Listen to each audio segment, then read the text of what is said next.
सगळ्यांनी खाली बसून घ्यायचंय. इथे आपण युद्ध प्रसंग पाहणार आहोत. या साईडला सगळं ज्यांना खाली बसायचं नसेल त्यांनी या साईडला उभा राहून घ्या.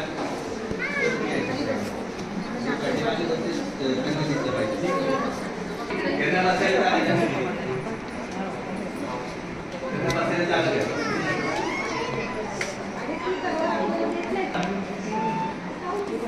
1657 साली धर्मवीर छत्रपती संभाजी महाराज यांचा जन्म या पुरंदर गडावर झाला होता आणि 1665 मध्ये जगप्रसिद्ध पुरंदरचा तह झाला.